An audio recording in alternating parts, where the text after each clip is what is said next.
Good afternoon, good morning, good evening, everybody. Welcome to the INSEAD Global AI Leader Series, event number 4. I'm Theos Evgeniou, professor at INSEAD, and I'm your host for this series. The series is organized with Digital at INSEAD, INSEAD Lifelong Learning, the AGI Student Club at INSEAD, and the AI at INSEAD Alumni Club. Next slide, please. Just a quick reminder for the series. The series is covering topics ranging from scientific advances in AI to policy issues from different parts of the world, Europe, US, Asia, UAE, and Europe, and also business issues. Today, we have one event of the series which will be focusing mostly on business. Next time, remember to register. You register for every event separately. Next time will be on June 19, a week from now. We'll have a view of AI from China, and then we'll continue with more deep dives on the scientific aspects of AI with Percy Yang from Stanford in end of June. Next slide, please. Before proceeding, a bit about the usual webinar etiquette. You are all muted, videos off, chat is closed, but you can use the Q&A tab to ask questions, and please upvote questions so there's no repetition, and we'll go through the questions depending on which ones is the most interest, for which there is most interest, towards the end of the webinar. The webinar will be recorded, and if you have any technical issues, please email digital@insead.edu. Next slide, please. Before we start, we have a very simple, in some sense, question for you. There is a lot of discussion about AI taking over the world or taking over jobs or tasks or whatever you like, or versus augmenting us. Of course, for different tasks and jobs, different things will happen. The poll for you is mostly from where you sit, for the kind of things you see around you, not for the whole world, of course. Will AI mostly augment us, you, and your teams, or mostly replace us, you? That's going forward. There is no timeline here. I guess we can put some timeline, maybe that we should have done, but think about this the next, I don't know, 10, 20 years if you like. Take a minute to do this.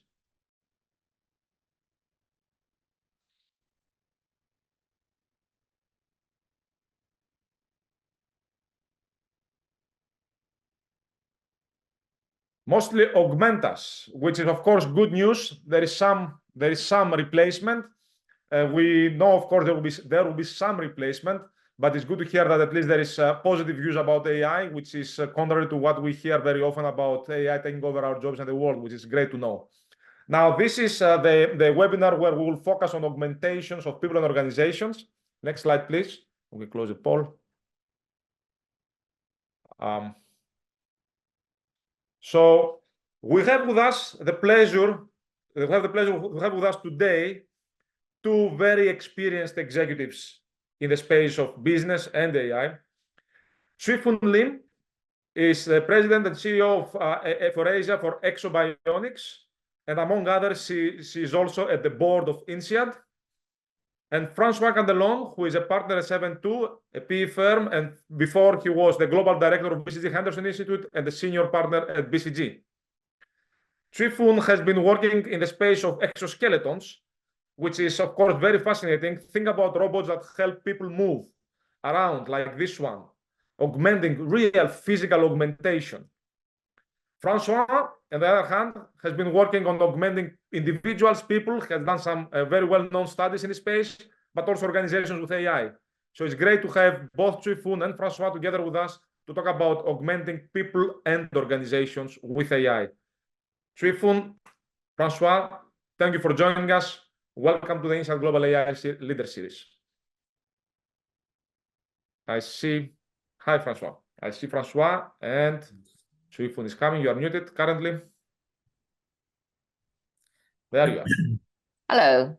Welcome, both of you. Thank you for being with us. Thank you for taking the time. Very excited to have you here.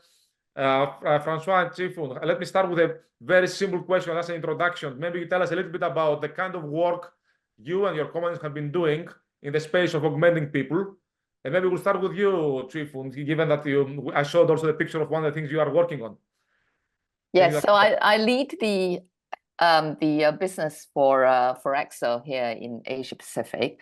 And in our company, we build robotic exoskeletons to help people with mobility challenges to stand up and walk again. So these would be or tend to be patients with neurological conditions such as stroke, multiple sclerosis, or brain injuries, and some patients suffer from spinal cord injuries.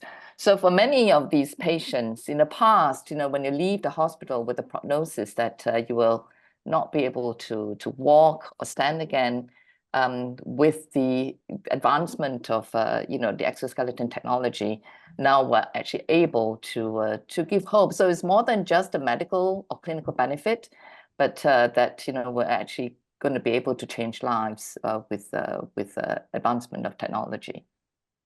Which also changes in some ways healthcare, of course, and probably has some impact on the broader system. That will come back to this probably later.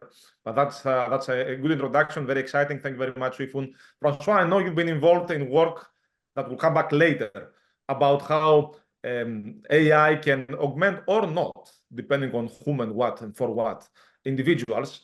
But before we go to that one in a minute, maybe we can talk a little bit more also with your many years of experience with business about what kind of interesting value creation opportunities you've seen across industries, across companies with AI, both traditional AI, if I may call it this way, and Gen AI, which is the latest one.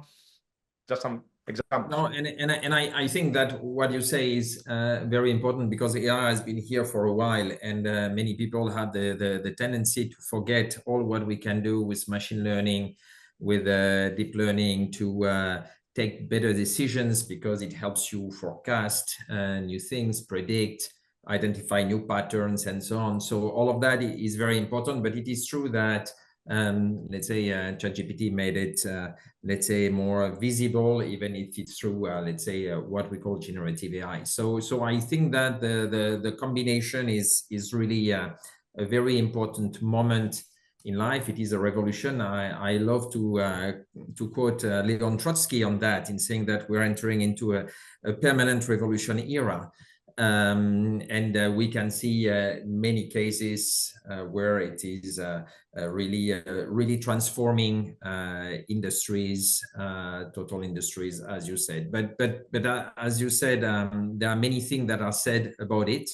So what I've been trying to do with different experiments is to try to see how things are actually happening in organizations, and especially how humans are able to collaborate with AI to create value or not to create value. I very much like clarifying this old versus new, and I think that's an important reminder. We had this theme also in one of the earlier webinars. We're talking about the history of AI. We are all, in a sense, it's quote unquote ironic that maybe in history the AI boom will remain as the day when ChatGPT came out or something like this. But the AI has been around for some time, and you mentioned predictions and forecasting in general. And I think I believe that at the end it will converge. But already today we can see that the combination of generating either content or ideas or whatever with Gen AI, but then or new materials or new potential drugs or proteins or whatever with Gen AI, and then selecting the one that are the most likely to work with more traditional AI is a good combination. So I think that on one hand, it can open new ideas. On the other, it can help make better predictions and take better decisions. So I think we should not forget that some people talk about the right brain and the left brain. I don't like that much this, even if it's easy to understand, because at the end, this is one brain, and the connections between both parties are very, very important. Love the example of generating data and then using it for prediction. Before coming back, Chwee, to some of the work you've been doing, I mentioned the work, and you mentioned, Francois, the work you've done on augmenting people. I know you talked about this 100 times probably as it became really visible, but maybe for the audience, you can do a quick deep dive about some of the key findings, maybe surprising or interesting findings from this work you've done a few months ago, almost a year ago, and anything else since then that we don't know, maybe that has been cooking. No, basically what we found, there were two things that we were finding. So we wanted this to be scientific. So this is why I partnered at that time with some scholars from Harvard like Karim Lakhani or Wharton like Ethan Mollick. We wanted to be real. It was made by besiegers on real tasks. and we wanted it to be at scale. So we have more than 750 participants because we wanted it to be really evidence-based. And we found, I would say, two things. One is the fact that depending on the way you use it, it can either create value or destroy value. Basically, one of the tasks was more about creative ideas and so on, like what could be the new type of shoes, and the other was a more problem-solving thing. And on the first one, it was really improving the level of performance. On the second one, is not that human and AI was not better than human; it was actually worse. So there is Just to clarify, Francois, I interrupted because for the audience, just to clarify, this was the experiment was exactly BCGers together with GPT in that case, from what I understand, or BCGers without GPT. Yeah, so basically it was, in that case, it was BCGers with GPT. Yeah. And so when on one side, human plus AI was much better than human on creative new things, new ideas, and so on, better performance. But on the other, for problem solving, it was actually humans were actually better than human plus AI, human using GPT. So there is a frontier, which means that every company will need to develop a capability to experiment new things. But what we all know as well is that this frontier is shifting, and that what is true today might not be tomorrow. And this is why this notion of experiment is really critical. Yeah, I mean, that's interesting because it also changes the way we think about business use cases. What may be positively value creation today may be negative tomorrow, or vice versa, and what's doable today may not be tomorrow. Well, probably it's going to be the other way around mostly. But in general, what are some challenges? Maybe Chwee, I come back to you. What are some challenges in identifying kind of and prioritizing innovative high value creation use case of AI? And what's so different about AI relative to, let's say, anything else in that sense? Yeah, I think the key difference in AI, from other technologies, and then I suppose Francois has alluded to that, is, how prevalent or pervasive the impact can be. So, the kind of traditional sort of technology we know, it's kind of predictive and rather narrow. But with AI, you can transform a task, you can transform change completely a process, even the whole workflow and the industry. So, before sort of talking about prioritization, and the key challenge comes from the fact that it is dynamic, it is changing in a sort of ever fast speed, but then also the choices. We talk about old technologies with new technology, just simply so many options that which actually can be confusing if you haven't actually developed that AI literacy and savviness within your organization, and at the strategic level.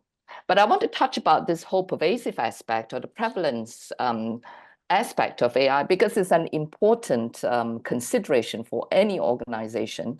And just, from a sort of a healthcare perspective, just in terms of the impact it's had from a new non-clinical perspective, the fact that AI could actually streamline and automate complex processes.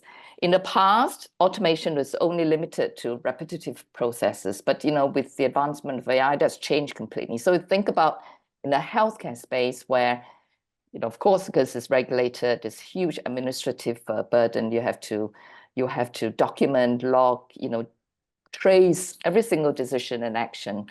But with AI, we could now, sort of administrative aspect, really streamline complex processes like reimbursement, prescription, billing. So that's huge efficiency and productivity gain. And I'm sure you see sort of a lot of similarities in other industry who's got this particular sort of administrative burden to deal with. And on the clinical side, I would say the biggest sort of business case is even at the industry, let alone sort of the fact that you could do, from a perhaps diagnosis perspective, it's got much higher accuracy because, there is human limitation. And so you could use, for example, in the radiology field, AI-powered, radiology could augment human through sort of in their diagnosis accuracy. But from a kind of entire sort of industry transformation potential, you could completely change the workflow by using AI-powered technology, whether it's from screening or from a cardio perspective. There are many such examples today that actually creates a lot of excitement in the healthcare space. Thank you, Foon. So there can be like a workflow transformation at the industry level. I also very much like the first point you made about the, let's say, the administrative / back office efficiency. It reminded me of something I was reading on the AI in defense, where we all think about, killer robots being the big transformation kind of impact, while in reality, probably the biggest value, at least today, and maybe in the near future, is on the back office operation side of the defense and military operations. So it sounds like, some of the less hyped or less visible kind of applications is where a lot of the value is. I don't know if you agree with this, Francois. Yeah, that's partially true. But what I want to say is exactly, I fully agree with what you say, that the potential of this technology is massive. And however, we're entering a phase of disillusionment. Everyone is talking, and why? I don't think it's because of the technology itself. It's because we as organizations are having difficulties to cope with this massive change, and therefore we have massive difficulties to and so I think that one of the main issues that we face is that instead of saying, okay, there many people say, okay, what can I do with AI? They should say, well, how can I, what is the question, how can AI support me in solving a big business question? And at the moment, this is what we're facing. People want to do AI as a pet project, but no, it's difficult. It's difficult, and I fully agree with Chiffon when you say that it can change workflows, functions, organizations as a whole. But what I see very often, and I think that one of the big points is that you should consider, okay, what can I do in, let's say, marketing or in customer service to reinvent the way I do it? But if you do that, it requires a lot of let's say boldness, because when you do the re-engineering, all what you can do, it drastically changes the way people work, and therefore you revisit that, and therefore people, you have a lot of resistance and change management. I think that one of the mistakes that is made is that people consider AI projects as the technology projects. Of course, it has an important technological part, but it's much more about the change management, because AI, opposite to the other technologies, is actually impacting your professional identity. What do you think about your capabilities? What do you think about your autonomy? What do you think about your sense of belonging? So this is a massive, massive disruption, and the company that will be in a position to deal with it, in my opinion, it is the main source of competitive advantage for the next decade, the ability to unleash and adapt to these technologies.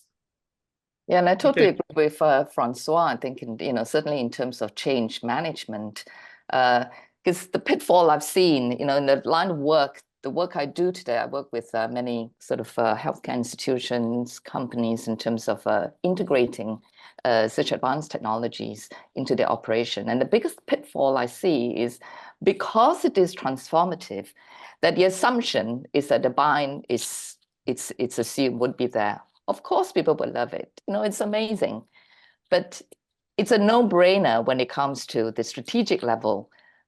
But when we actually go into the sort of the user level, and in my case, when we roll out transformative technology like robotic, the reaction and the response from users, yes, they will see how amazing it is, but they're also thinking about job replacement. Do I really trust this? Is it really doing what it's supposed to do?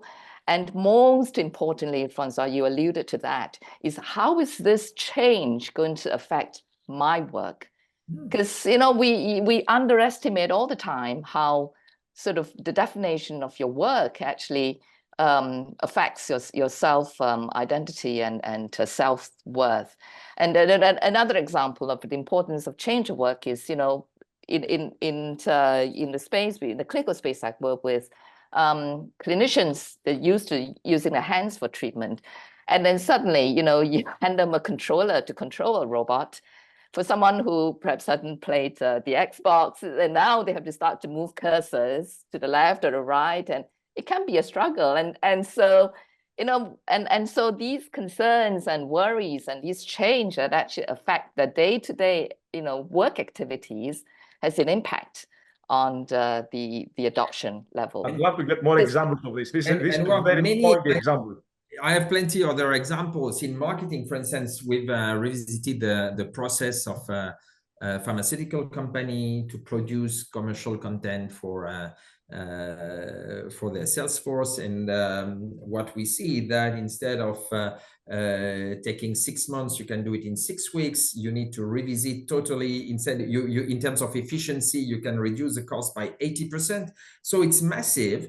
But the marketers, they don't want to do it because it changes their job so much. So, and this is not what they are supposed to do or what they were trained for. And therefore, we need to accompany people. And you had the question about, is it augmenting or is it replacing? I think that for the time being, it is mostly augmenting. I will not bet in the future, but even for that, because people think a lot about tasks.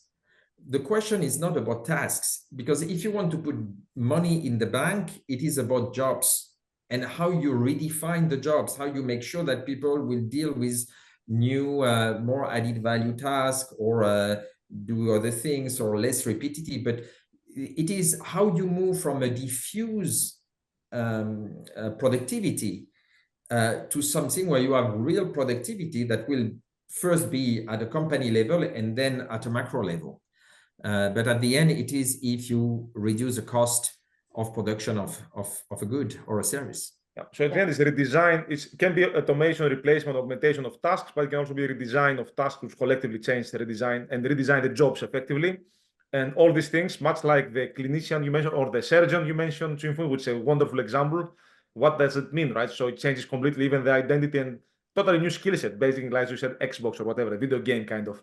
People being better than others, which is pretty interesting to see. Yeah. And just also to I suppose have another sort of you know, example of what Francois was saying about changing. It's not about the task. I think the real transformative value comes from if you could actually redesign completely, you know, our sort of solution, our delivery of a solution.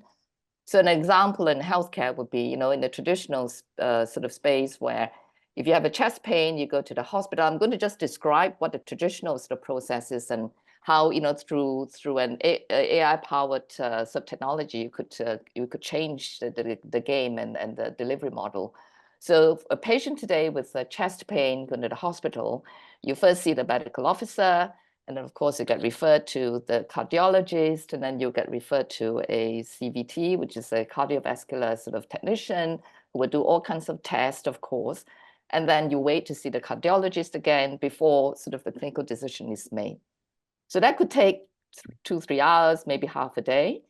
Well, you know, with now sort of AI-powered, say, an echo technology, you could have a medical officer to just do the diagnosis and only call in the cardiologist if the diagnosis is positive. So all in 30 minutes, and, you know, a huge implication around how we're going to be able to really fully utilize and with targeted use of our highly specialist, highly trained, you know, specialists. And of course, you know, the savings, there's the business case in terms of, you know, the time, but, you know, the whole sort of administrative aspect of it. But you need to redesign the entire process to really sort of capture that gain. So the answer to the question, just to interject a bit of comment here, or a summary, the answer to the poll question, will it mostly automate or augment us, is no, it will help us redesign many things, many things. And that's where the transformation comes from. So think about automation or augmentation at the task level. Yes, of course, there will be some of that, but that's missing the forest for the trees. The forest is the redesign of the whole processes, workflow, even at the industry level or, you know, more broadly. Yes, but I would like to add something, because we're talking a lot about redesign, and it's always the case. When there is a new technology, we always start by redesigning what we currently do. But what we lack at the moment is imagination. And I'm old enough to remember the internet wave. And we remember that we had the class of 1995 with Yahoo, with Amazon, and so on. But what we should remember as well is that in 1999, the website of the New York Times was the PDF of the print. And I think that we are at a moment when it is really critical to really try to bring more imagination in companies, not just to see how we can reshape our current processes or redesign our current processes, which is a very important element, but as well to think about new things. And this is where I believe the, let's say, imagination is maybe what we are lacking most at the moment. And experimentation is the art of understanding what is possible. It's a skill. I'm not sure how we can develop this skill. I'll come to the question of skills in a few minutes. I want to step back a little bit. We covered quite a bit the challenge of adoption and the value creation coming from redesign and imagination, of course, which is creation of new spaces in some ways. But if I step back a bit, just for the audience also, given that this is the one event of the webinar series on business, what is like the top few questions that you see C-suites and or boards talking and asking about when it comes to AI? What bugs them? What are the discussion points? What are the questions at the C-suite? More broadly, let's make a map of the space a bit. I don't know if you want to start, Chwee. The good questions and the bad questions, or just the good ones? Both the good and the bad, and the ugly. So, Chwee, you want to start? So, okay, yeah. So yeah, lots of excitement. You know, as we said earlier, the visibility really of this recognition and acknowledgement that AI has has an important strategic implication for businesses, you know, but of course, given the speed, the scale, but the unpredictable sort of development in this space has also caused both excitement and concern. So it is a really hot topic, I would say, sort of across the board, and questions, you know, relating to the strategic aspect and as well as the implementation execution. So the strategic level, you know, question as we were saying is really in what way does, you know, would AI sort of change or unlock, you know, our competitive advantage or change the competitive landscape, you know, at the company level, but as well as at the industry level. So when do we need to start? How do we start? Where do we start? You know, those are sort of key questions that are really sort of critically important. And at the implementation perspective, you know, what sort of capital level, and of course, you know, precursor to that is our organization ready? Whether it's from a data perspective, and this is the often missed area, is actually data is actually a huge consideration, right? The readiness in terms of the infrastructure, sort of available data, but also the talent, the kind of expertise that they need to access, sort of all this, you know, sort of HR related type question, but also leadership. You know, how would that sort of change the type of leadership we would need in the organization? Yes, that's a good question. You said it all, because I think that, so I fully agree with what you said. Everyone is talking about it, but I find that many are trying to find ideas not to do it or excuses, because the amount of energy that is required for this transformation is huge. I've been in the business for more than 30 years. I've never seen something like this, because it is transforming everything. And as I said, you know, let's say Sam Altman said recently that GPT-3 was for 5-minute tasks, GPT-4 for 50-minute tasks, and GPT-5 that is coming before the end of the year for 5-hour tasks.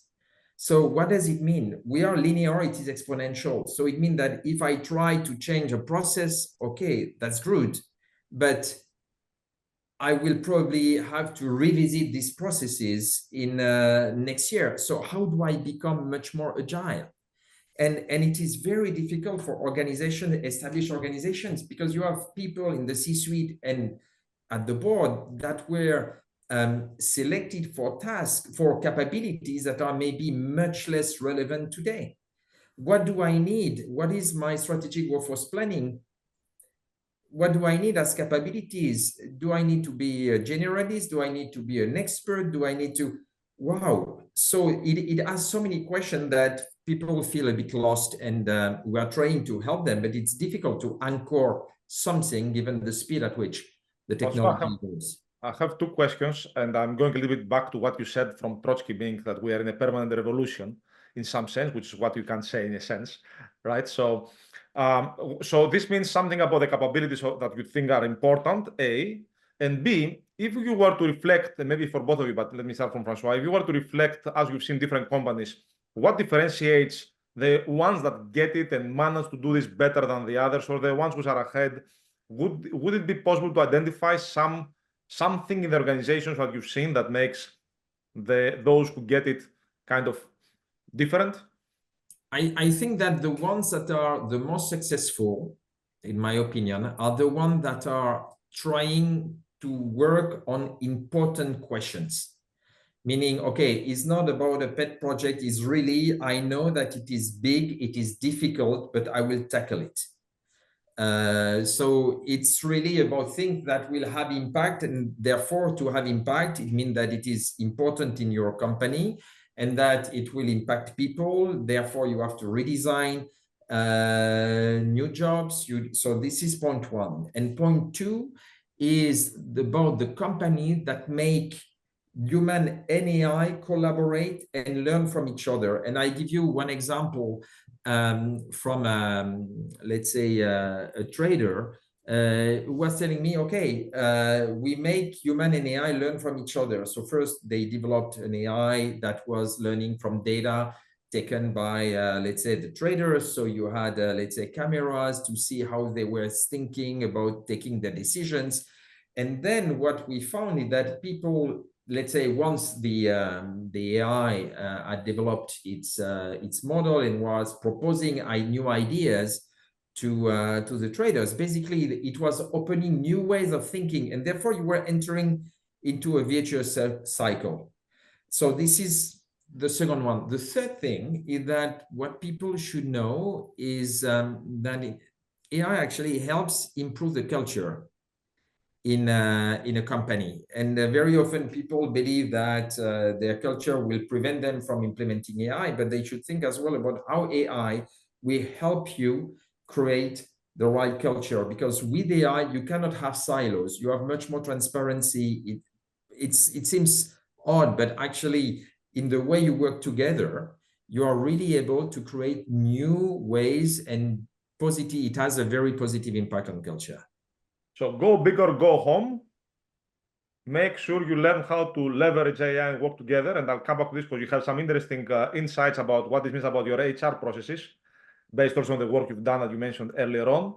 And the end game, or maybe a high-end game, is the cultural change because of the AI. 3 key points we have here. I'm going to zoom in a little bit on the skills and maybe also on the HR process potential, and or you know, hiring and developing people in some ways. Maybe Chwee, we'll go to you first on kind of skills you think are important, and then come back to you, Francois, about what kind of HR implications the work you described earlier on may have. The work you've done with Harvard and Wharton and MIT. But Chwee, maybe some thoughts from you on the skills you see which are important, given all we just said. Yeah, I think certainly at the, let's say, operational level, there's clearly a big change in terms of new skill sets that's required, because AI will disrupt part of what we do. I mean, we talked about Gen AI, generating content, anything to do with data, sorting data, organizing data, that will get disrupted. And the second aspect, I think, to think about is this notion of expertise. So in the past, we spent years developing or mastering knowledge, sort of a knowledge area, with precision, with accuracy. So we earn sort of our respect and our authority from that knowledge base. But again, AI is commoditizing all that to a large extent. So just having sort of information now is doesn't cut it. So it's really important, I think, to develop. So the game changer really is having that ability to question, to challenge, which actually has always been there, except that that this is becoming now even more important, to be able to overlay that kind of knowledge or information really with a strategic, and even stronger business savviness. And I believe the real game changer, because AI is leveling the playing field. You have people of sort of parties of all proficiency now being able to play in the game, and also more or less having access to similar information. But really is about the strategic element, how you continue to stay relevant to the customer and the community you serve, because they are going through their own sort of set of dynamic changes. But most importantly is the ability to execute effectively. So if you think about the dichotomy here, is the fact that the use of AI over time will reduce human interaction and therefore human skills, but yet going forward, actually you need more sort of empathy and human skills to actually be able to be successful, to execute, speedily. So I think this is kind of an interesting sort of transition we're in, and certainly at the leadership level, and Francois talked about that, sort of the culture of the organization, we need transformational leadership in an AI sort of space, right? So leaders who actually embrace, who are comfortable with changes, with uncertainty, who can embrace that, but who actually are has the capacity to nurture and support and break silos, most importantly, and really being able to go through this sort of long transformational journey that we're going to go through, with AI. I love we the need point about generative leadership for generative AI era. So I love the point about AI having an impact on our skills, potentially in a negative way, but at the same time making some skills even more important. This has been observed also in earlier introductions of technology, where complementary skills actually basically helped leverage that earlier digital technologies or even non-digital technologies. I think this is a very important point, because it is true, and we have elements to show that basically when you use AI intensively, you lose some of your skills. But this is why it will be important for companies to understand which skills they want humans to keep. And therefore, how will they train and develop humans on that? If I take a consulting firm, for instance, how do you make sure that you develop the skills that are required to become a project manager or a supervisor, if you want, if you haven't done it? Because today it's really based on, okay, you start small, you experience it, and once you're ready, you can do it. But if you are supplemented by AI and you haven't really experienced it, because I will talk to you, but it's just between us, about a new experiment that will be released in let's say in July. This is what we see. So it's very important. You mentioned the questions. The new experiment, the previous experiment was more about how can AI or Gen AI help you perform better at what you're currently doing. And just sorry, Francois, for the audience. So we're going back to the work that Francois mentioned earlier on, that many of you probably know, with Harvard, MIT, and Wharton, on using GPT or not for tasks of creativity or analytical kind of work. Yes. Now you are going next step, and I'm curious also, before I forget, Francois, implications of this for HR processes also. But yeah, go ahead. Yes, both have implications for HR processes, because for the second one, what we did is we tried using BCGers as well to see if BCGers with no data science background were able to perform data science. So it's more reskilling, if you want. And what we see here is that you can actually reskill if you define reskilling as the ability to perform a task, but it does not create knowledge, at least not at that moment. So which is a new definition, if you want, of reskilling. Very often when we talk about reskilling, we say you can perform a new task that you were not but then you have the knowledge. Here with Gen AI, you can do, so if you want, the human plus AI is performing the new task, but the human does not learn, or at least there is no evidence that the human has learned. So basically, when you remove AI from the same people after they perform the task, basically they let's say it's like if you cannot walk, if you without your exoskeleton. So basically, I'm very curious. This is a very interesting point where the exoskeleton or physical exoskeleton that you are doing, Foon, or the digital exoskeleton, or I don't know, exoskeleton, whatever you call it, that you are doing, Francois, in your work, does help people to walk or do the task, data science in that case. But now to get them to do it alone, that's success. But maybe not, I don't know. I guess, in the case of real exoskeleton, it is success, but in the other case, maybe not. Yes, but you see, there are in companies, let's keep consultants. Of course, you will be able, and it will be important for you to make sure that your consultants know how to leverage AI to be better at what they do. But when they are facing the clients and they are just talking because they want to make on the elevator speech, or they want to meet with the client, they won't be with their Gen AI. So therefore, we need to make sure that they still develop the skills to do that. And therefore, when you recruit people, you need to make sure that depending on the type of tasks they have to perform in their job, some of them, they will have the opportunity to deal with AI. And therefore, you need to check and to test them with AI, because what we found in one of our experiments is that the way people perform at some tasks without Gen AI is not predictive of the way they will perform with Gen AI. Some of the below average performers were above average and vice versa. So this is one point. And the second point is that we need to then make sure that for some other tasks where they won't have Gen AI, they are able to perform and train to keep this mind. And I would say that it's a little bit like farmers, if you remember. When we stopped doing farming, there is obesity, we need to have gyms. Gym clubs, maybe with Gen AI, we will need to have gym clubs for the brain. But still, the point that you are hiring, we're not hiring people, we're hiring people with their exoskeleton is a very important point.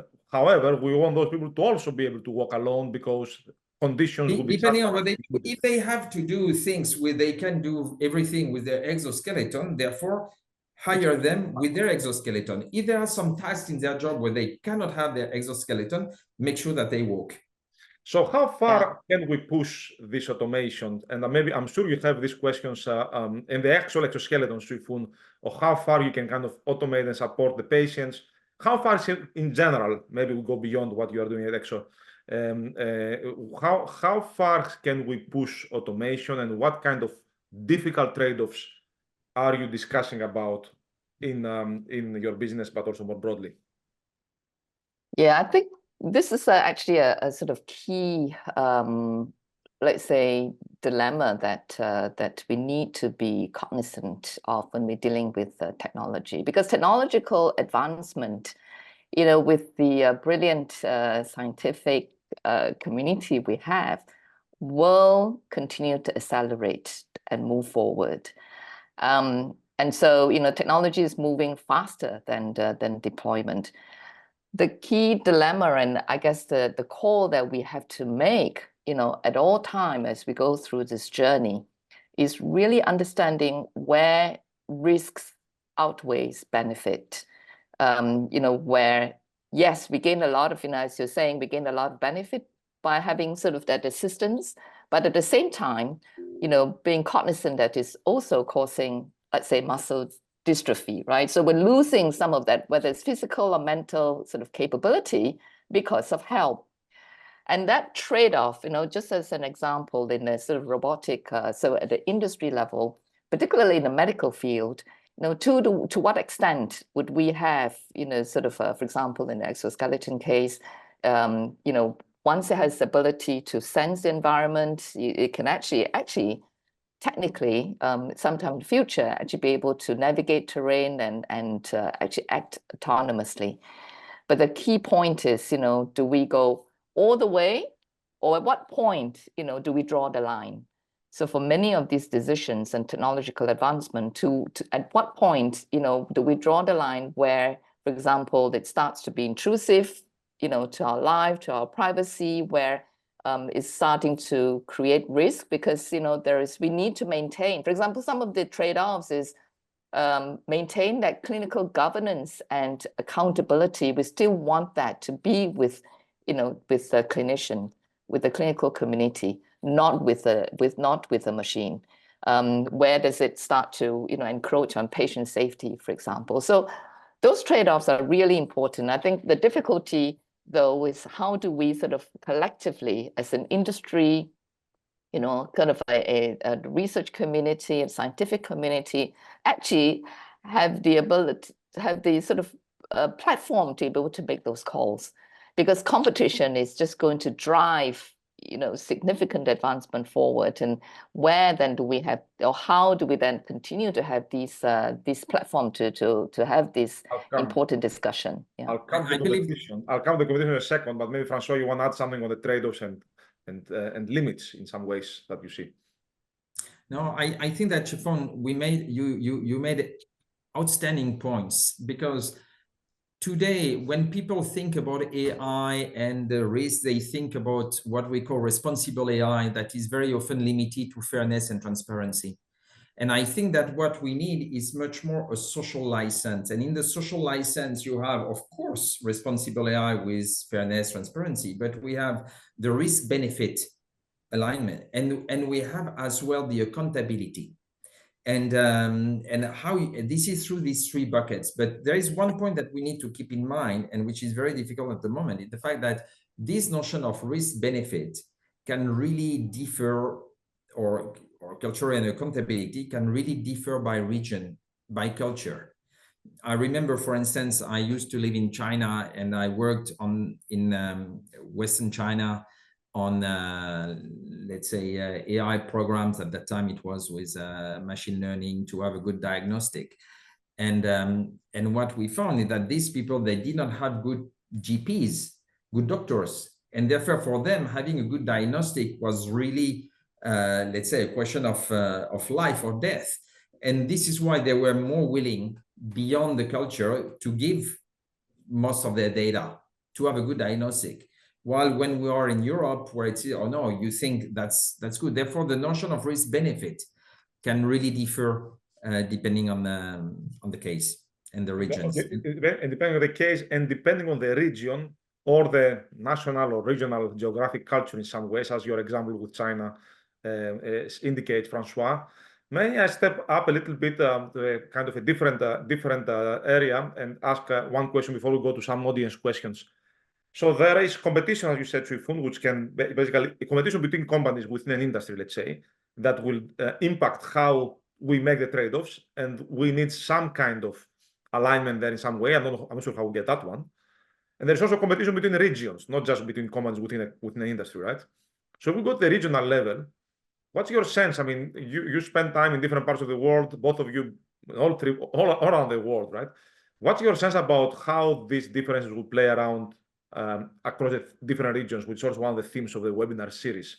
Asia, Europe, US, the rest of, other parts of the world in general. Foon? Yeah, I think when I sort of think about AI race, there are really two, I think, key drivers I would think about. So first being the scalability. So, the access to scale. And of course, that's based on a hypothesis that, which actually, has so far has been true, is that size matters. So whether it's the data or the compute, or, of course, along with that, everything else around capital, talent, access to talent, doing good research, and of course, a very rich sort of startups or venture ecosystem. So really, I'm thinking about sort of an ecosystem that actually promotes experimentation, innovation, but also creative deployment. So we think about the regions, naturally, so clearly, US has a sort of is in the lead. But also, if you think about China, it is a formidable contender. really because you know the size, but also it's got this sort of entrenched ecosystem that's been there for some time. So if you think about, you know, similar to the US, the tech companies, you know, the Alibaba, Tencent, Baidu, the academic institutions in China, which are publishing really good research, and as well as, you know, having the government sort of, you know, prioritizing AI. That's really powerful, particularly in the China context. I mean, you know, you've lived in, Francois, you've lived in China, and so, you know, we've seen anything that that is prioritized gets executed with you know, laser sharp you know, focus. But most importantly, I think what is there for China that gives us a clear advantage is this huge, I would say, market deployment. The fact that for the longest time it's had, you know, it's been a huge digital sort of powerhouse, you know, for a long time. You've got AI, digital AI sort of, you know, implemented in schools, on the streets, factories, in buildings, and, you know, AI recognition, robots being used.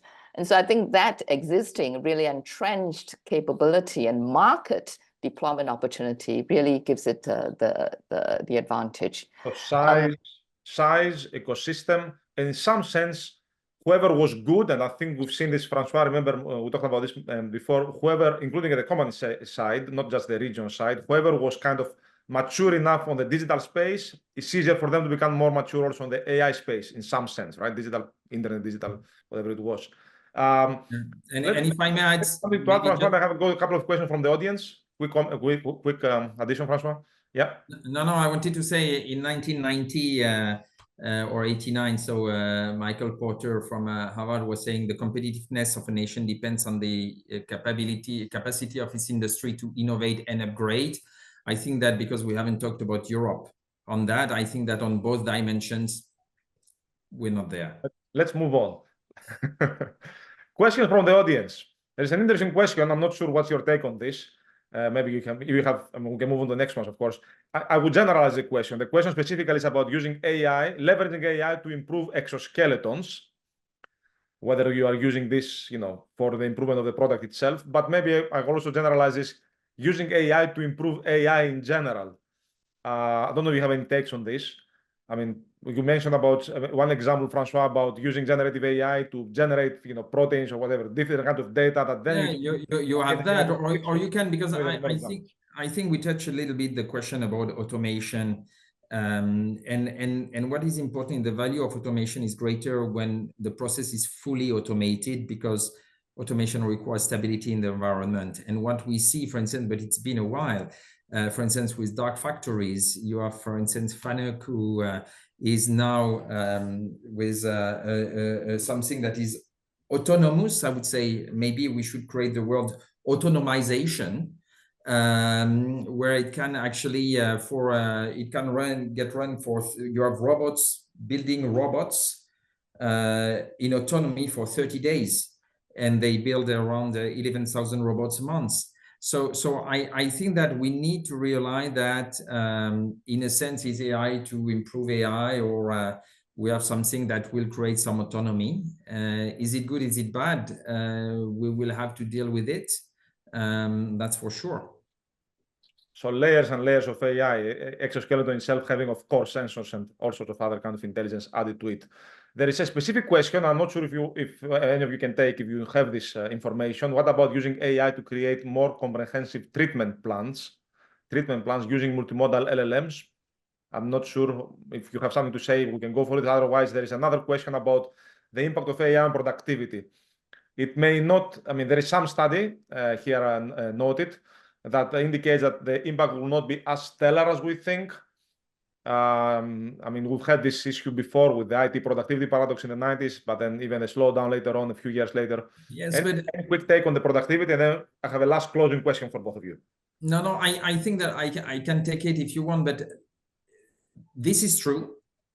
But I don't think that this is because of the technology, and maybe the electricity engine can be a good analogy. It took 30 to 40 years before terrorism and before the plant owners redefined the way the work had to be done.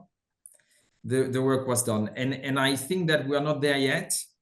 It might be much faster, but we are living in the same order of magnitude of technology change. I would even say, in my opinion, an even higher order of magnitude change. So in terms of productivity, it will be massive, but you have the diffuse productivity and you have the real productivity. And when you have real productivity is when basically the cost to produce something is lower.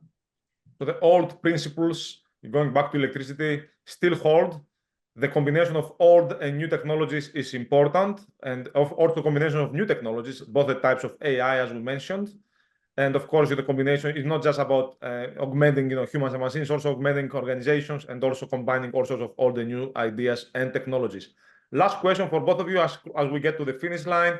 What would be like a main lesson or two main lessons that you want to share to business people about, how to manage their AI journey in their organizations? People who are there, what do I do now? What's the lesson from you for organizationals, for executives who are listening to us? So let me start.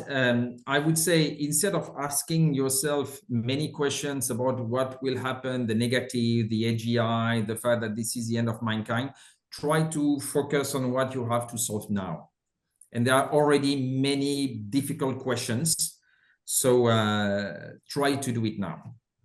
And focus on today. Focus on today. Focus on the technical problems. Foon? I'll agree with Francois. I mean, given the sort of far-reaching, scale effect of AI, is really important that we get comfortable with that topic, and that we make decisions consciously, because so when you decide that you would do something or nothing about AI, that is a deliberate choice, but not ignorance. And I'll leave this question, which for reflection, is this point of when you now stand here watching this huge wave of transformation coming your way, would you be the one who will be swept off your feet and be tumbled about when it arrives? Or will you be the one who is now standing on the beach with your surfboard, ready to take the most exhilarating ride of your life? So I would just end that. Thank you very much for this very visual, poetic take. Basically, the world is changing, so you'd better change with it in one way or another. It's not a choice. You don't control this change. It's been a pleasure being here. We covered a lot of ground and a lot of different great ideas. Thank you very much again. Thank you, everybody. Don't forget, we have another event next week where we'll take the view from China. Thank you, and have a nice afternoon, evening, or day, depending on where you are. Thank you, Francois. Thank you. Thank you. Thank you. Bye.